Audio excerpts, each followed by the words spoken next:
today, and will take note that a quorum of the board is present. The acting chief executive officer, county council, and executive officer, and the sergeant of arms are all here to assist us. But before we begin, welcome, good morning. Colleagues, I want to hold a moment of silence today in honor of Alex Preddy, who was fatally shot by a U.S. Immigration and Customs Enforcement officer in Minneapolis this weekend. Alex was 37 years old, an intensive care unit nurse who worked at Minneapolis Veterans Affairs Hospital. He was described by his parents as a kind-hearted soul who cared deeply for his family and friends, someone who wanted to make a difference in this world. Friends remember him as someone who was always willing to help others, a mentor who taught kindness and patience to his younger colleagues. His loss leaves a huge void for friends, families, and colleagues and veterans who relied on him every single day. His murder at the hands of federal agents is a gut-wrenching consequence of the injustices we're seeing every day. This incident cannot be ignored or normalized. The values that we have always prided ourselves in are being tested, and we are all facing tremendous pressure to protect ourselves while standing up for our friends, our families, and the dignity of every human being. Just 2 weeks ago, I led a moment of silence here with the board for Renee Good and other victims we lost from aggressive immigration enforcement in 2025 and at the start of 2026. This moment of silence is not just a moment of grief. It is also a moment to reflect on how we can work together to speak out against the injustices we see and fight for the country and values that we all believe in. May we continue forward with resolve and commitment to do right by our communities. Will you please stand and join me in a moment of silence? Please face the flag. Place your right hand over your heart. If you're a veteran, you may render a hand salute and join me in the Pledge of Allegiance. I pledge allegiance to the flag of the United States of America and to the republic for which it stands, one nation, under God, indivisible, and liberty, justice for all. Thank you.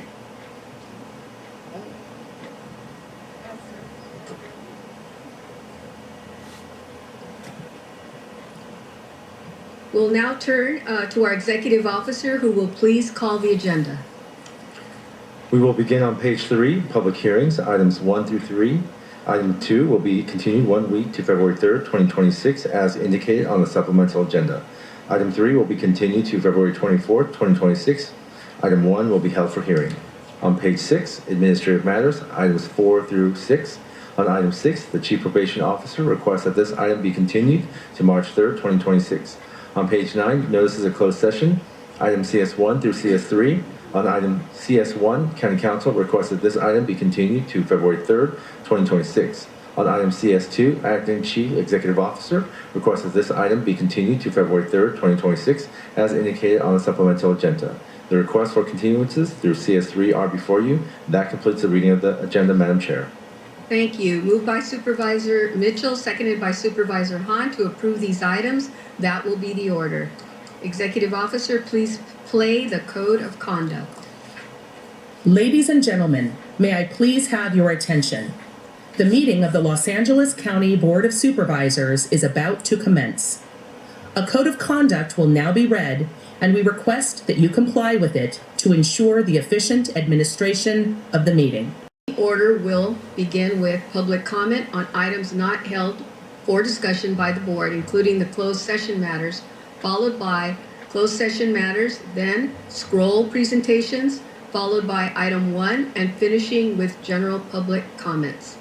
Before we begin, Executive Officer, please read the call-in information and explain the speaking rules. Good morning, members of the public. If you wish to participate in public comment, you may do so in person or remotely. To participate remotely, please visit our website at www.bos.lacounty.gov to register and join the meeting, or you may call 213-306-3065 and use access code 2539 042-1263 and meeting password 267-2026. You will have the opportunity to address the board throughout the meeting. For items not held by the board, you will receive 1 minute for one item and up to 2 minutes for two or more items. For items held by supervisors, you will have 1 minute to address the board and 1 minute to address the board on each of the public hearing items and 1 minute to address the board on general public comment. Please clearly state your name and indicate the agenda item numbers you will be addressing. Please note, once your time has expired, we will immediately move to the next speaker. When it is your turn to speak, if registered on a computer or device, you will hear a beep and your name will be called.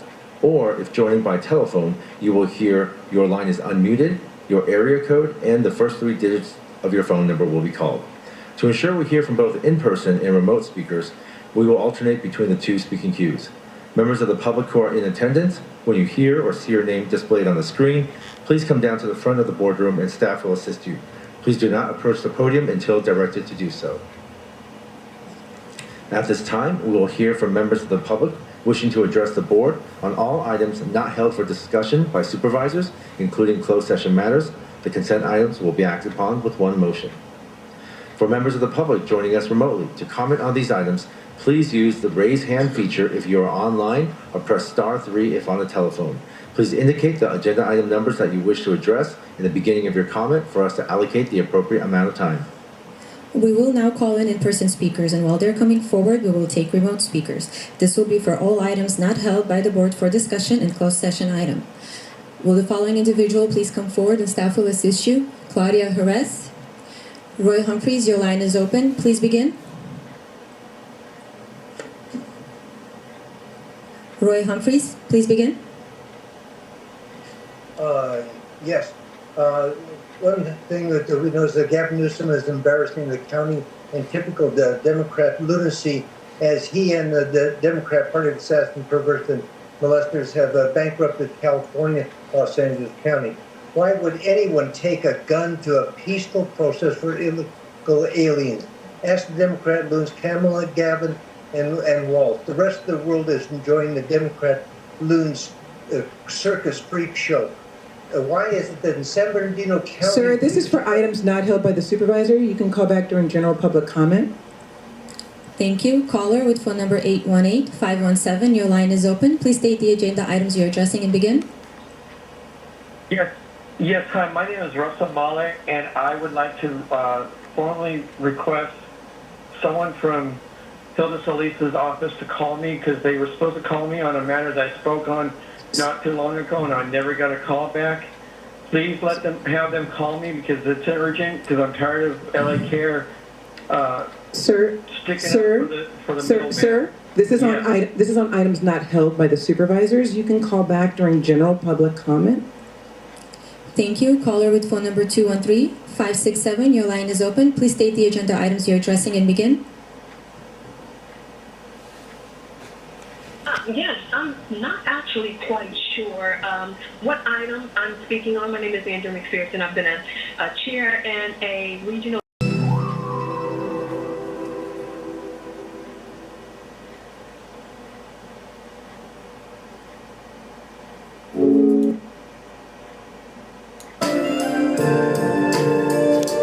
Your line is open. Please begin. My name is Peter Verrant. I'm a survivor of McLaren Hall. During settlement discussions, we were promised advance notice before McLaren Hall was demolished. On February 3rd of 2025, Supervisor Solis's office made that promise to me personally, and County Council Tom Gutierrez later said demolition was postponed for lack of funds, and we would be notified if plans changed. They did change. McLaren Hall was demolished without notice. For survivors, this mattered. Some of us wanted to be present to witness the demolition, believing it might offer a measure of closure. Instead, we learned after the fact. I asked for an explanation and an apology from Supervisor Solis. Months later, I'm still waiting. I recently learned the park plan for this site may be named after Supervisor Solis. Thank you. Andrea McPherson, your line is open. Please begin. Andrea McPherson, your line is open. Please begin. Andrea McPherson, your line is open. Please begin. No limit 01@yahoo.com. Please contact me as soon as possible. Like I said, I'm a member of LA Care, a stakeholder, and I've been there for over 15 years. For some reason, the road hasn't been easy. I have been discriminated against staff members. Cindy Pozos, Adalia Chitica, Victor Rodriguez, Martha Santina Jan, I guess that's her name, I'm sorry. She has not answered any of my complaints. Hilda Solis, I would ask that you as a Board of Governor Chair, please recognize the fact that Christopher Maher, I guess that's his name, he called me an ingrate twice during a meeting. They're segregating us. They're interrupting us while we're speaking. They're not respecting ADA rights. And for some strange reason, stakeholders cannot publicly speak during a meeting. The staff has a written agenda. Caller with phone number 510-332, your line is open. Please begin. Can you guys hear me? Yes, go ahead. Okay. I am here to talk about the hexavoylant chromium.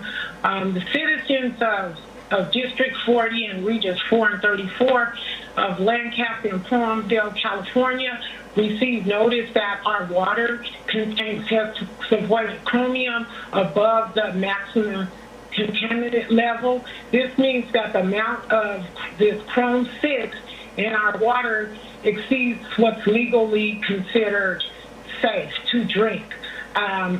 And if you guys don't know what hexavoylant chromium is, it's a toxic form of chromium, and it has implications to cancer. It's carcinogenic and it's harmful to human health. And I'm here to request on behalf of citizens in this area that the Los Angeles County Water District and... Thank you. Madam Chair, there are no other remote speakers to address the board. Remote participation for general public comment is now concluded. We are members of the public. We are now back in open session. Executive Officer, please read the report of action. The following is a report of action taken in closed session on January 27, 2026. Item number CS3, conference with legal counsel regarding existing litigation. No reportable action was taken. Okay, members and audience, we will now have the scroll presentations, and we'll begin with Supervisor Hahn, followed by Supervisor Barger, and ending with my presentation. Thank you.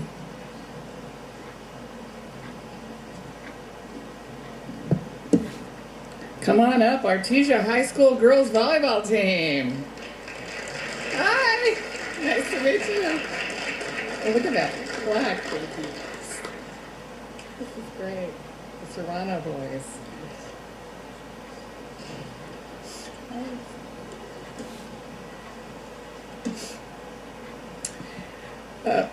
Thank you, Madam Chair. It is my great pleasure today to welcome and congratulate the Artesia High School girls football team, their coaches, their principal, Sergio Garcia, representatives from the ABC Unified School District here today, and I'm wearing red and black in honor of your colors. We have with us board member Ernie Nishi. Hi, Ernie. We have board president Francisco Noyola. And we have Superintendent Dr. Gina Zietlow here with us today. Hi. Today, we are formally recognizing down here at the LA County Board. I want to acknowledge their incredible determination and commitment as student VP of my volleyball team. Tough losses and unforgettable wins. Thank you. Does Coach want to say anything?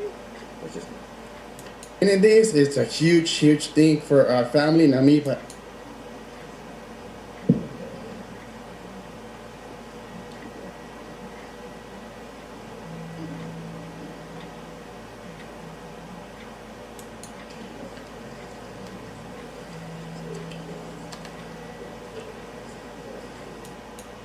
an impressive one-third of reminder of the many incredible Korean Americans who've invested in our country, county, and communities in the 123 years since.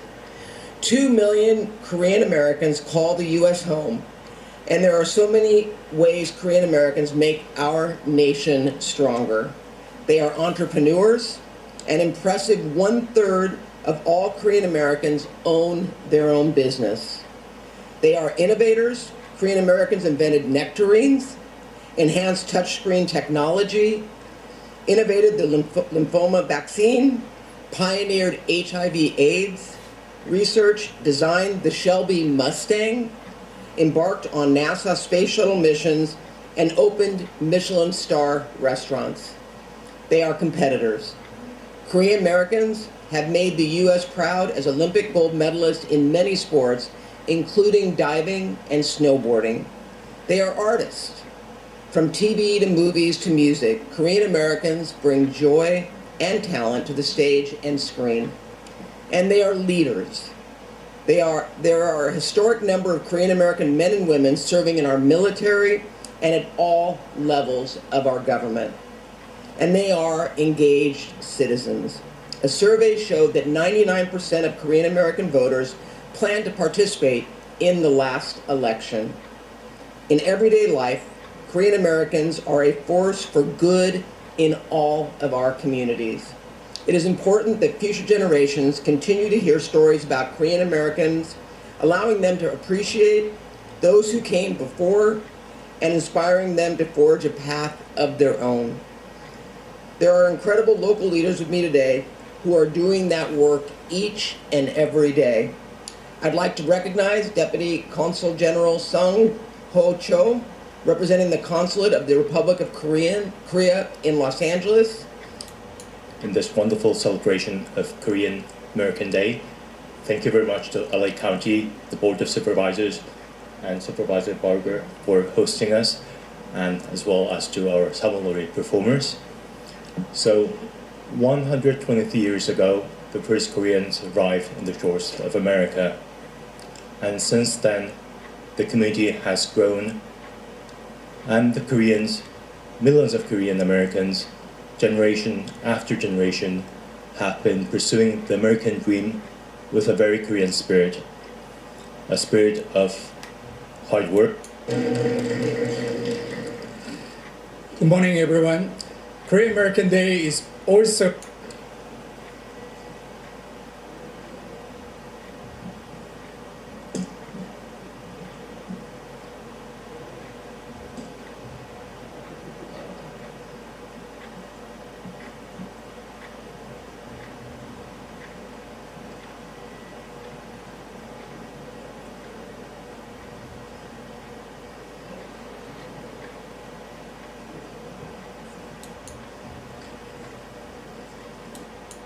we have been joined by so many wonderful people here today, and I've asked staff to list back on the screen there the Vasquez Perdomo versus Nome plaintiffs, support groups, stakeholders that have been engaged in this particular case. And it's important. I first of all want to thank Los Angeles County Board of Supervisors as well as our County Council for also helping us work through this process with our partners.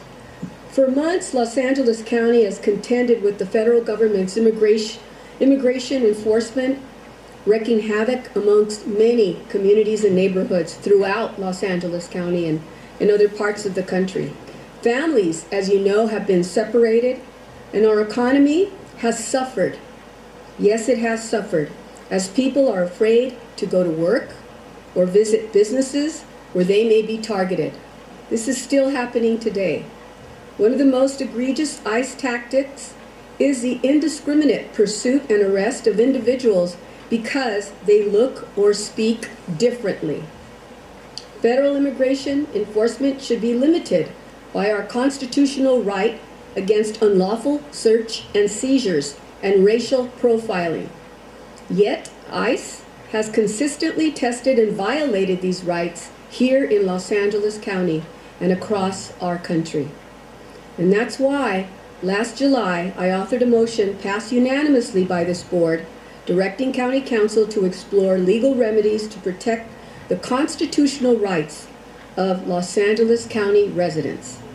And this led the county to join as an intervenor plaintiff in the Vasquez-Perdomo case.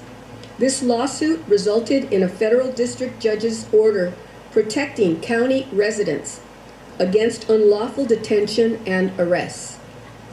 Although later the U.S. Supreme Court overturned the preliminary injunction, there is ongoing litigation by the Vasquez-Perdomo litigants, some of whom are here standing and also in the audience and watching, to secure a permanent injunction protecting the legal rights of members of LA County communities. The fight goes on. We know that it is needed more now than ever, and I want to personally thank the Human Relations Commission, my friend Robin Toma and his staff, the ACLU, Public Counsel, the plaintiffs, and many preserving the civil rights of Los Angeles County residents. Together to call out the administration's abuses. We are deeply grateful to our extraordinary co-counsel and partners whose collaboration, persistence, and belief in justice made this case possible.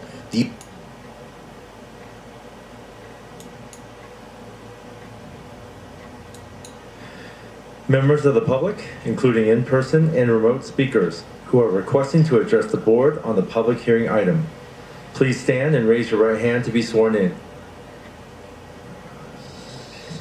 Please note that in the testimony you give... Can we please be quiet? Thank you again for coming. Thank you. Comment on this item, please use the raise hand feature if you're online or press star 3 if on a telephone. A departmental statement was submitted and no correspondence was received. Steve Berger, Deputy Director, Department of Public Works, will be available for questions. For the departmental speakers, please state your name and title for the record when you address the board. Are there any colleagues wishing to make remarks or questions? Okay, seeing none, Executive Officer, please call those members of the public who have signed up to speak on this item. Will the following individual please come forward and staff will assist you? Claudia Jerez. Madam Chair, there are no remote speakers who have signed up to speak on this item. That concludes public comment for remote participants. And there are no in-person speakers who wish to speak on this item. Madam Chair, there were no ballots received, and it would be appropriate to close the public hearing and make a determination that no majority protest exists against the proposed annexation and levying of assessments of approved tentative subdivision project known as tract number 83534 within the unincorporated area of Rowland Heights to County Lighting Maintenance District 1687 and County Lighting District Landscaping and Lighting Act 1 unincorporated zone. As a result, it would be appropriate for the board to adopt a resolution ordering annexation and levying of assessments and the joint resolutions approving and accepting the negotiated exchange of property tax revenues resulting from the annexation of approved tentative subdivision project known as tract number 83534 to County Lighting Maintenance District 1687 and County Lighting District Landscaping and Lighting Act 1 unincorporated zone for fiscal year 27-28. Item 1 is before you. Thank you. I will move the item, seconded by Supervisor Barger, to approve the item. Executive Officer, please call the roll. Supervisor Mitchell? Aye. Supervisor Mitchell, aye. Supervisor Hahn? Aye. Supervisor Hahn, aye. Supervisor Barger? Aye. Supervisor Barger, aye. Supervisor Solis? Aye. Supervisor Solis, aye. Motion passes 4-0. We will now move on to general public comment. At this time, we will hear from members of the public wishing to address the board on general public comment. This is an opportunity for the public to address the board on subject matters within the board's jurisdiction, but not on items on the meeting agenda. For members of the public joining us remotely, please use the raise hand feature if you are online or press star 3 if on the telephone. Will the following individual please come forward and staff will assist you? Claudia Jerez and Paloma Bustos. Roy Humphreys, your line is open. Please begin.